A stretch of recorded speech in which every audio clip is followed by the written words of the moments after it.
Greetings. A quick video to discuss the 27 Warrior booklet professional print run just done recently. This is my latest project, latest professional print, and I wanted just to explain and show what is in this particular set of books. And we're going to start with the 4 warriors. Let's start with the fact that there's 27 total warrior booklets. They're A4 sized booklets, full color, inside and outside. So everything inside is in full color as well too, along with the covers. We have the original 4 warriors. The rules have been standardized. For consistency, language, corrections have been made where there were any mistakes from the original authors. Minor additions, and in the case of the 3 warriors here, the barbarian, the dwarf, and the elf, there has been some slight expansions in there. One of the things I'll mention is that what you're going to be looking at here is an advanced copy of the professional print of the 27 warrior booklets, and the only difference in the final print will be the dwarf here. I have dwarf warrior. This will be changed back to just dwarf, as at one time I had thought about putting warrior for dwarf effect, and I've decided that I'm just going to use the original wording. I think it's easiest for everybody, but once you have multiple dwarves and multiple elves, you know, elf ranger, elf war dancer, the dwarf broodmaster, the dwarf gold hunter, the dwarf troll slayer, it starts getting a little bit tricky when you say dwarf, which one you're talking about. And so I've kind of just made sure to go back and discuss, you know, when I am talking about the original dwarf or not. But at any rate, just to give you the heads up on that this is going to be changed a little bit on the final version from what you're seeing here today, but everything else would be identical. The wizard was often an overpowered warrior. He's gone through a couple of big changes to bring him more in line with the other warriors, and so you will note that as you go through this booklet. Some people who have been using my wizard download have already you know, seen this difference, and my version of the wizard is slightly different than the original, as the original wizard I just always seemed to be a little bit better than everybody else. Well, not even a little bit better, I think a lot better than everybody else. And so this is just, you know, my version to tame him down just slightly.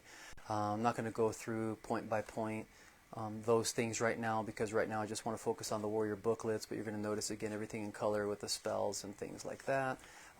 So yeah, so I'll talk more about the wizard in the future in other aspects. The elf, the dwarf, the barbarian have all had some minor expansions again, since they were always just a little bit less options for these 3 warriors, the barbarian, the dwarf, and the elf. Especially once the official warriors, the official expansion warriors came out. The official expansion warriors, I'll get to those in a minute. Most of you know they have a lot of really neat things in them, which left the barbarian, the dwarf, and the elf a little bit dry, a little bit, you know, basic. So I've kind of gone in and it's just expanded that a little bit. So again, I don't want to get into all the specifics of it, but just know that they have a site content. If we move to the official expansions, in fact, I'm going to do 2 things. I'm going to talk about the official expansions. I'm going to talk about the 2 mail order warriors as well too. But if we again kind of just alphabetically go through here a little bit from the Bretonnian Knight all the way down to the Witch Hunter. Most of you know that there were 9 official expansion warriors, and then there were 2 mail order. Of course, the mail order was just a set of rules, and you know, that's all you really got with them. There was nothing official. Whereas, and I'm going to show this. Remember the original expansion warriors? They came in smaller booklets, and so you know what we have here, just to kind of line them up. But you've got, again, you know, full color. The original ones were always a little bit harder to read, very, very small. And now you've got these larger booklets, and I think they're just so much better. Of course, very appreciative of the original content that they released, so that we had all these warriors to play.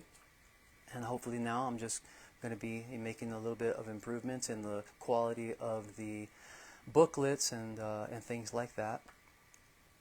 There was also the battle level table on the back as well too, which has been retained, as that concept is very nice. And of course everybody knows that the original 4 warriors did not have that. The original 4 warriors, all the rules were in the book, in the basic rule book, and then later on the advanced rules were in the role play book. And of course these books bring all the rules together for each of the original 4. The games don't have to be searching through various components in order to read everything about their warrior. They have it all condensed into one nice little booklet.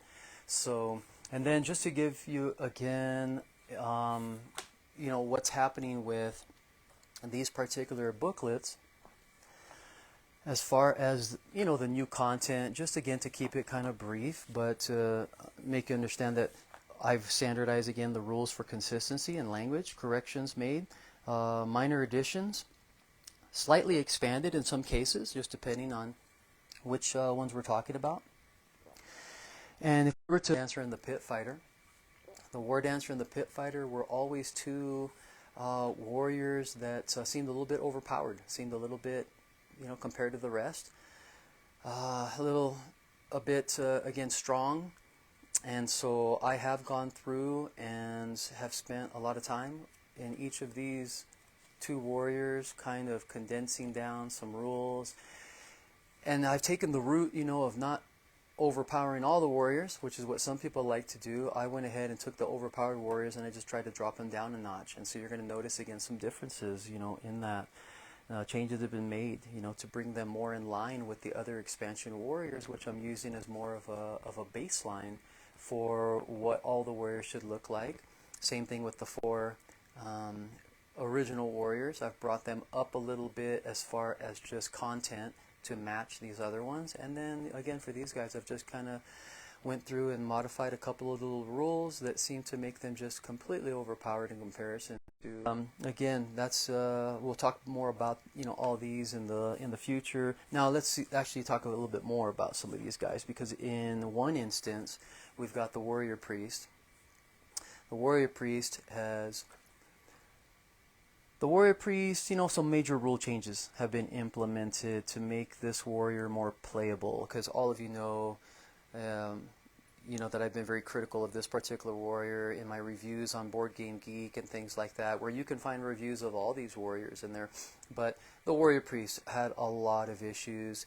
Even when you look at the booklet itself, there's it's just a completely different type of warrior. GW Games Workshop was in the process of revamping this particular warrior priest, and in Warhammer Quest, they kind of drew from the Grand Theogenist, which is just a little bit different in the way he works. And later, within a few years, Games Workshop you have. So this is more circa 1998 than 95, and so I've upgraded the warrior priest. You're gonna notice, again, some major rule changes.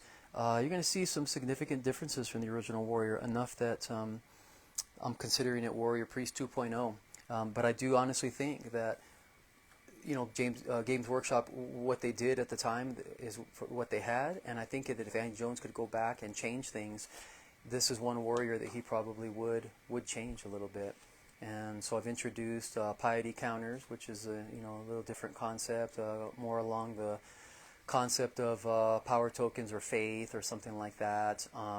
I've revamped some of the starting blessings, and I've also increased his ability to wear armor and other aspects. So, and the Ring of Jade has been changed a little bit too. So you can again read through all that. We'll talk about all these changes more in the future, but just to know what you're getting as far as the warrior booklet, you're getting my version of the warrior priest, which I really think there was two ways to go with this priest, and one of them I think was to just make him a little bit too good, and I had to be very cautious and make sure that I didn't do something like that. I didn't want with what was already happening with this warrior. I just wanted to correct and modify and maybe upgrade a little bit make him where you didn't hate him, didn't want to not play him at all, and I really like him now. I really enjoy playing the warrior priest at this point, so I hope you guys will enjoy it as well too. But another instance is the Bretonnian Knight.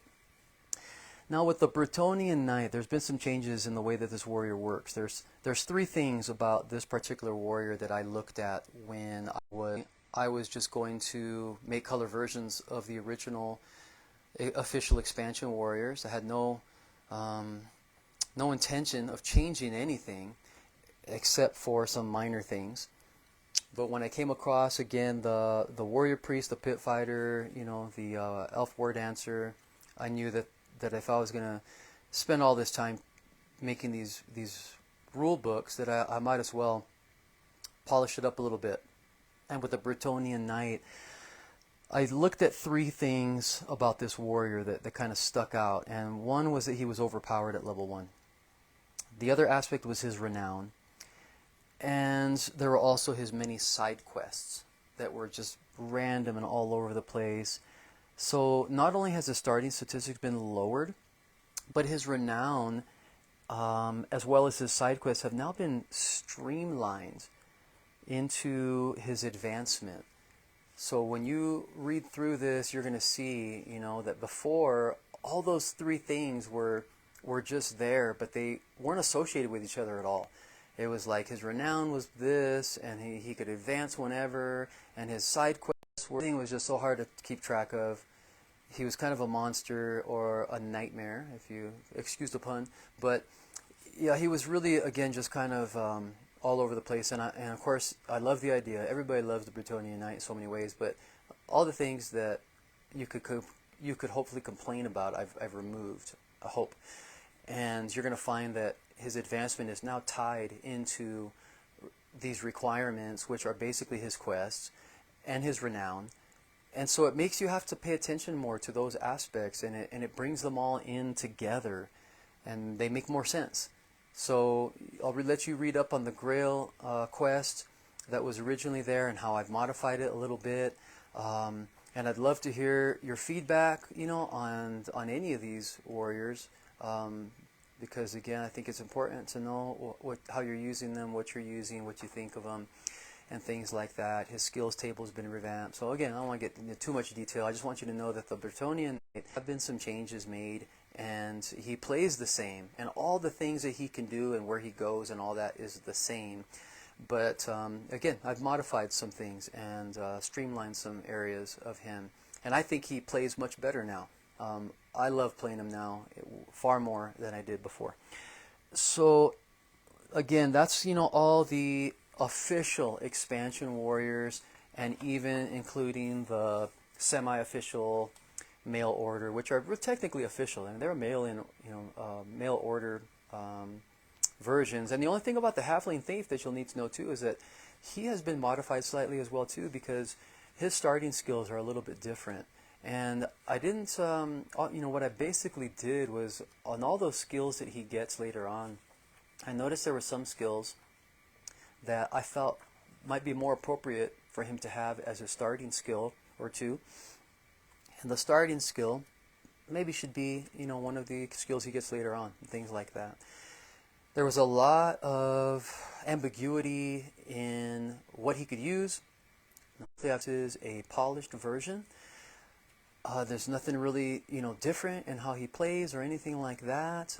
But what my goal was to do, because I always felt that the Halfling Thief, there was a couple others as well too, but the Halfling Thief was one that I always felt just needed a game master, that he just didn't fit into a regular game of a Warhammer quest. The way he played in the dungeon was just so different, and all his stuff was there, and it just didn't seem to play as well. And his survival rate was really bad in the dungeon. He became just this huge liability.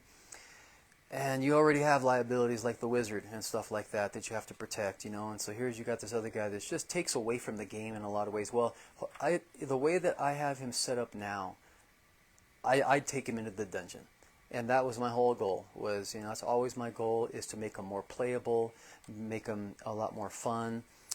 So the halfling thief again is, and yeah, slightly altered version. Okay, so then the mail order one. Now, if we move into the what I would call semi-official warriors, and these are the ones that you find in Citadel Journal and Deathblow magazine. So they were publications, they were published by Games Workshop, but even they clearly state that none of these are official. And that's why I call them semi-official. They call them unofficial, but I think that they're semi-official because here was the thing that made them pretty much unofficial. There are a lot of problems with these guys, especially the ones from fans. They were unplayable, inferior, and unfinished. One thing that they had going for them, though, personally, I felt it was the idea. I do feel that the ones like the Ogre from Andy Jones was fairly polished in the sense of like all the rules were there. It was just a matter of editing him, play testing him, which obviously Games Workshop never got a chance to do. All they did was just release the rules, which had some issues. But I felt that it was really well done. The same thing with Nick Kime's Outlaw, because Nick Kime worked for Games Workshop, did some things with them. He did the Dwarf Brewmaster, which came out really nice. Of course, Gav Thorpe did the Bounty Hunter. He did the Lord of Anarian. And all those, again, were fairly well done.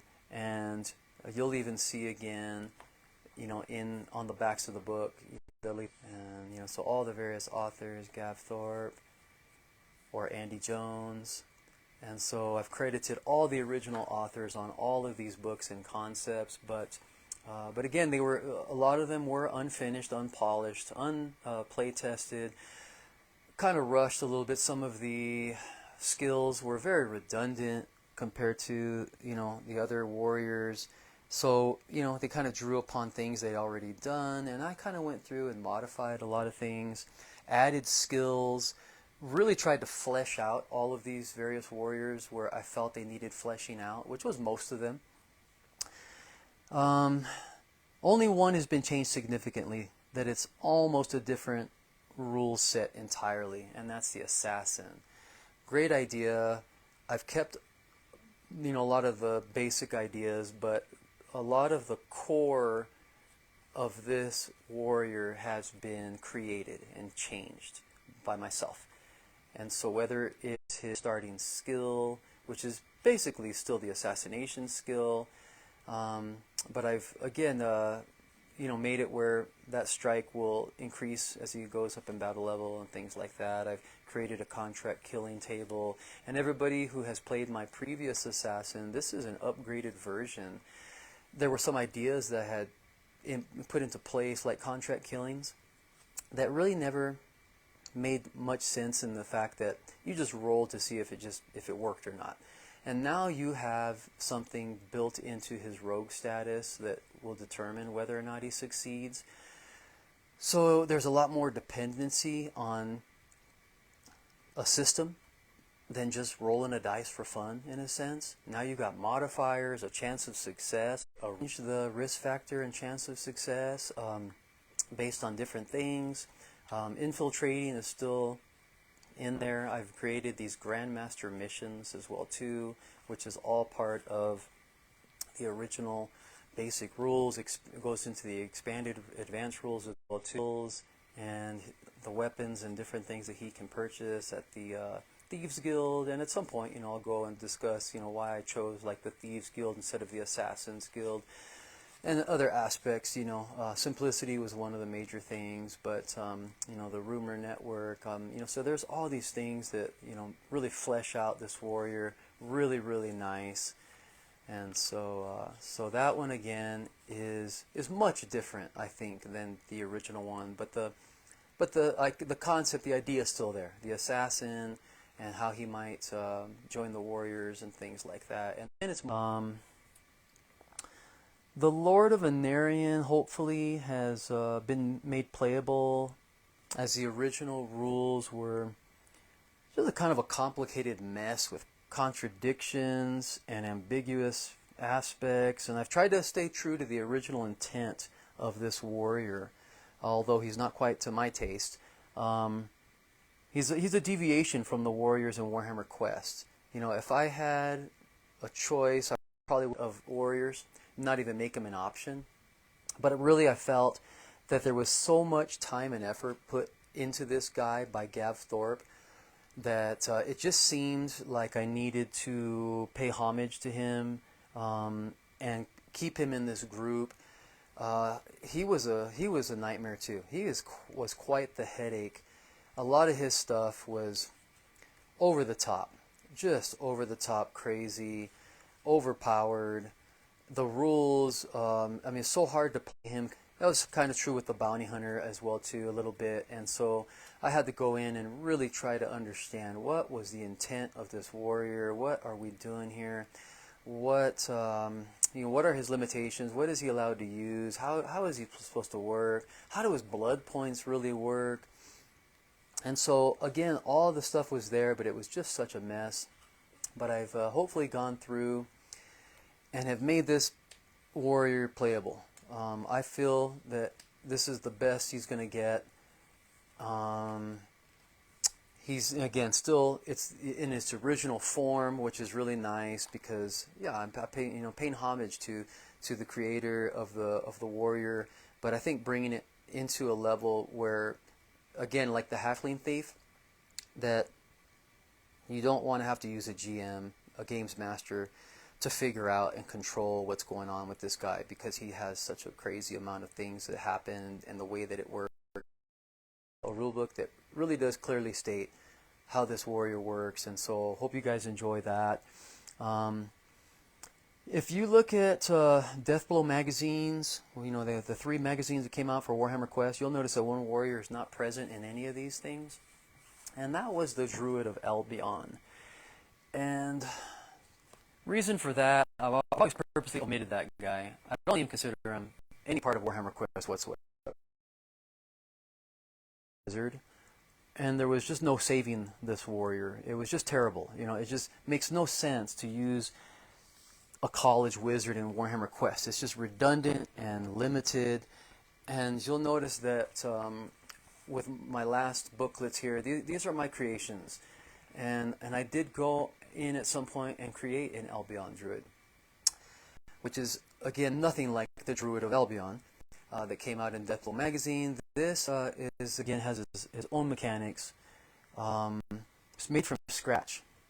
In fact, I believe I have 7 versions of this guy, and every one of them I did not like. Each one of them was just not right. There's 2. And I've seen this so many times with other fan-made stuff, and one of the problems too with the Druid of Albion from the Deathblow magazine. But the first thing that I notice is that some are basically wizards with far better abilities. They create a character, create a warrior, and it's better than the wizard. And so why are you going to play the wizard? You've just replaced the wizard at that point. And I don't want to be replacing any of the warriors. I want to be adding warriors, to my games. I don't want, where you go, well, I don't have to use the wizard anymore. I got this other guy who just, kicks butt way better. And so, so that's one problem. But the other problem that I see, which is the problem I think with the Deathblow magazine version of the Druid of Albion, is that the other one is the exact opposite. They're just not even as good as the wizard, and they're so specialized, they become so limited in the game, so you'd rather just play the wizard. Well, why are you going to play some fraction of the wizard? And that's the problem with having a college wizard into Warhammer Quest. That this wizard that we see in Warhammer Quest is a very different wizard than the college wizards. He's a dungeon wizard, and I had even contemplated calling him a dungeon wizard or a wizard warrior or something like that. And I went back and just decided, you know what, let's just keep the original names. When we say wizard in Warhammer Quest, we know what type of wizard it is. It's a dungeon wizard, a very specialized wizard. and that's why you don't see me doing stuff like Bright Wizard and Jade Wizard and all these other wizards. Even though he's kind of based on the Gray Wizard, has access to all the different spells, and it talks about that in the roleplay book. So at any rate, we don't want to do is make something different than the wizard, something that you might substitute the wizard for, maybe. But this Albion Druid, and again, I'll talk about each of these warriors in depth in the future. But his mechanics, he plays new and different, and his whole thing now is called energy expressions. And so, 7th version, it finally hit me and came to me. And I said, all right, now I get what's going on here. This guy needs to do something like this. And yeah, I just got fired. It took it was a long time. It took 8 years or something like that for this to manifest in the state that it's in, with the druid circles and all the ways have all been revamped, upgraded, polished, and refined. And some things have been tweaked, and so you're going to see some minor differences if you have ever played any of my warriors in the past. And that goes true too with the Sister of Sigmar and everything. And so again, talk more about these in the future. I don't want to get too too into it with all that stuff, but just so that you know that my 4 warriors, at least the 4 that I have completed, there are others in the works. And so most of you know I'm working on a Cathayan Monk.